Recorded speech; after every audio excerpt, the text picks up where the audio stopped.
Hello. So we're going to go through a quick video today on the best way to kind of deal with a heavy weekend, weekend away. I'm saying this is quite apt because I've literally just got back from the weekend myself. So, what normally happens, you go out for a weekend, you relax, you enjoy yourself a bit more. So you might drink a bit more alcohol, you might, eat some more kind of rich foods. We all do it. The main issue that we have, especially if we're on a weight loss journey or on a fitness journey, is that what happens, it can throw you off plan. It can make you feel like, I know, I've had a bad weekend, I've broken down my regime, I'm not going to get back on plan. And then what sometimes happens is you have like 3, 4, 5, 6 days of not being on plan, getting into that habit of overeating, not feeling great.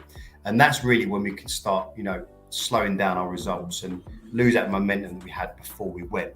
So what we like to coach our clients is get them to a point where they can go on holiday and they can come back the same weight that they went and still have a great time. And you can see how that works really well for people, because normally people go on holiday, and they put 2, 3, 4, 5 pounds on and they just lose that motivation. It makes you feel like, I've put all that effort in for, 2, 3 months. And now I've just either lost it all or I've just slowed down that momentum I had. So it's kind of like a few key tricks or hacks that you can use that are going to stop you from losing that momentum. Now, what you normally find is that when you go out for a weekend, you have more meals booked in. Generally speaking, I just came back from the New Forest, so you're having kind of more pub food, which is generally more carbohydrate heavy, more fat based, and then you're having some red wine, some beer, whatever it might be. And essentially your diet will change in some way. I don't know many people that go away and just eat, chicken and broccoli. They do exist, but that's not me, and probably not most of the people that are listening to this at the moment. So what you normally find is you go out for the weekend, you come back to work on the Monday or the Tuesday and you're feeling quite inflamed. So you're feeling like your joints feel quite sore and tender. You feel like your stomach is bloated. You feel quite lethargic. So your energy isn't where it was. Sometimes you have a headache. You're feeling tired because you've not been sleeping as well as you normally do. And essentially that's what then causes this issue where you think, oh, blimey, it's going to be difficult to get that momentum back. Or sometimes people go into full meltdown and they spend, a whole week not doing anything.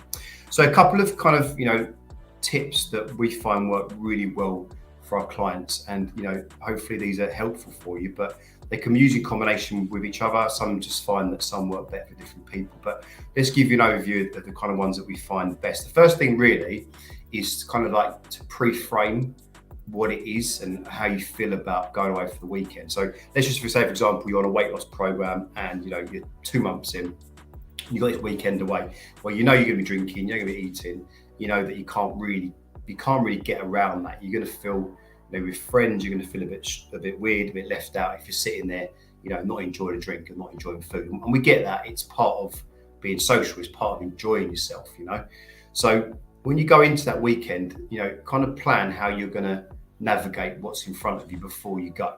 So just an example, say, you're going away on a Friday evening and you've got a meal booked Friday night with drinks, and, you've got a lunch on the Saturday. They're going to be quite boozy, quite, heavy on the food front. So just be conscious of the fact that, these things are coming, right? So when you're sitting down for dinner, try to choose things that are higher in protein, higher in fat, lots of vegetables, and effectively keep your carbs, so your potatoes, your pasta, your rices, as low as you possibly can. Because when you're drinking, really that is where your carbs are going to be coming from. If you're drinking beer or wine, that really is the carbohydrate you're going to be having. You're going to be having upwards of what you normally do. So if you then throw into the mix, potatoes and Yorkshire puddings and desserts, all that kind of stuff, that's just topping that carb right up. So essentially, like I said, when you're going out for dinner, just be aware that you need to stick to high protein, high veg, high fat, and just keep the carbs as low as you possibly can. So generally speaking, green vegetables are going to be the best option for you. And then what it means is that you can sit down for dinner and you haven't got to feel like you're isolated, because you can choose what's on the menu, whether it's fish or chicken or beef, whatever it is, and just, keep the potatoes and the rice as low as you possibly can. You don't feel like you're being left out. Also, when it comes down to the kind of alcohol that you've got, we've actually got something called the Truth Alcohol Guide. And what we've done is taken all of the most popular drinks, your beers, your wines, your cocktails, your gins, your vodkas, things like that. And we've mapped out, we've given them a score kind of from 1 to 10 based on, how much sugar's in there, how much calories are in there. And essentially there's really kind of 2 or 3 top tips that you can take away when it comes to choosing drinks. Now, if you're someone that loves to have a pint, and trust me, I'm someone that loves to have a pint. I know how it is.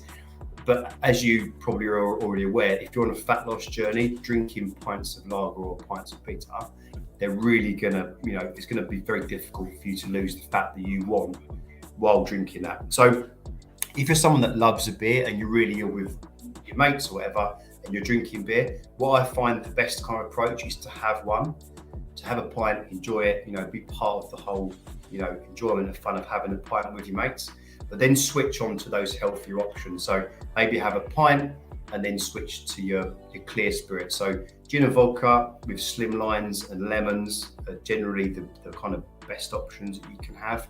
Things like red wine are another best option, dry red wines. So the sugar's quite low in there. They're really your best options. And of course, if you really want to stick to this, just switch your drinks out. So you have an alcoholic one and a still one, alcoholic one, still one. That's kind of like the best way to approach that. So that's kind of like what you should do when you're going for dinners, when you're drinking alcohol with friends, but also just the whole kind of framing around the whole weekend. Just go away and know that you're going to enjoy yourself. Know that you will be back on plan Monday. So when Monday does roll round, you're expecting that you're going to feel a bit tired, a bit lethargic, and maybe you're going to have gained a couple of pounds. But generally speaking, it's going to be watery. You're going to feel quite bloated around your belly and around your hips, and it will come off your body as long as you get straight back on plan. So just make a promise yourself that I'm going to go away, I'm going to enjoy myself, but when I get back on Monday, I'm going to get straight back on plan as quickly as I can, because that really is how you're going to offset the damage you've done really quickly. When you leave it 2, 3, 4, 5 days to get your workouts in or to get back on your nutrition or whatever it is you're doing, that's when you really start to slow down the gains that you're getting, the results that you're getting.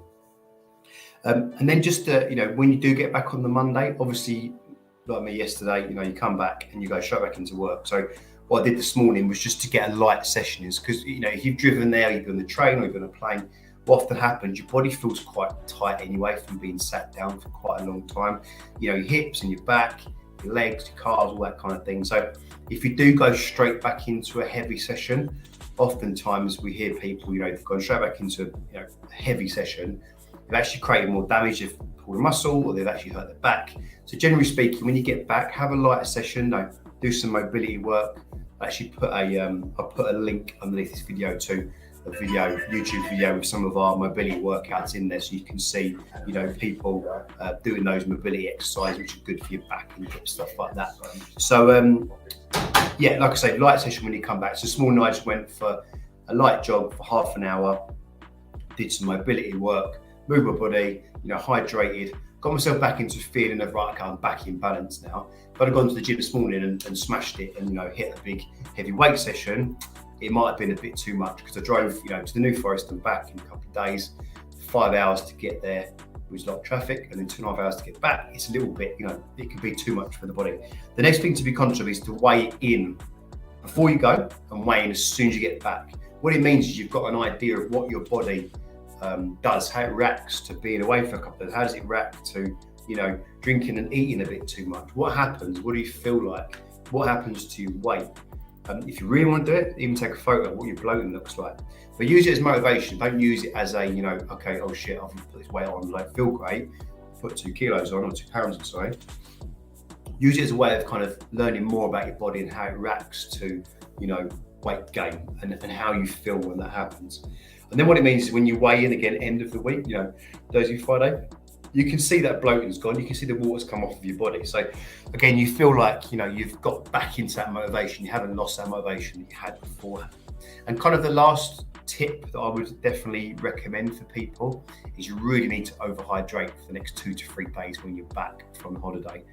Because if you have been drinking and you've been overeating on decadent rich foods and you've not maybe been sleeping as well as you could, you will find that your body is quite dehydrated. You'll feel that dry mouth and you feel like, your pee might be a darker colour. Really overhydrate for the next couple of days. It's going to help your brain, it's going to help your body, it's going to help flush out all that, those toxins that you've put in there if you have been over drinking, overeating. It's going to let your body just kind of get back into balance where it feels healthier and fitter, and your energy's back to normal. So those are kind of our top tips for how to deal with a weekend away. Things like multivitamins, adding some more multivitamins in there as well, just help your body to get back to optimal levels is a good way to go as well. But yeah, let me just post the mobility video below this so you can see an example of some mobility stuff you can try next time you go for a weekend away. But essentially, it's about how you frame the weekend, know that it's coming, pre-plan as much as you can, so you can look at the menus, look at what's been served. Have a light session as soon as you get back.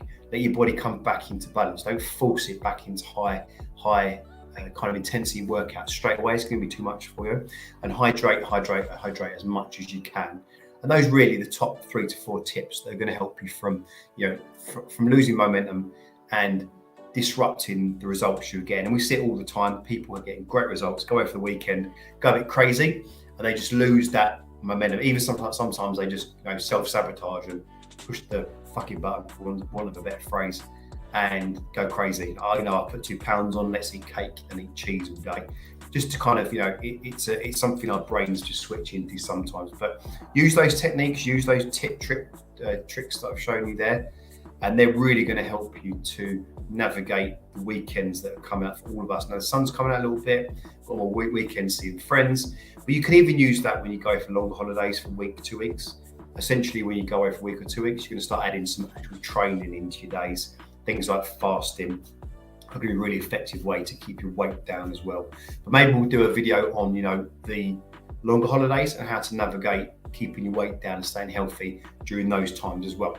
Anyway, guys, I'm going to put that mobility video below here. I hope you enjoyed that. And my name is Cameron Harris. I'm the co-founder of Truth, and we help people get incredible results in just 6 weeks.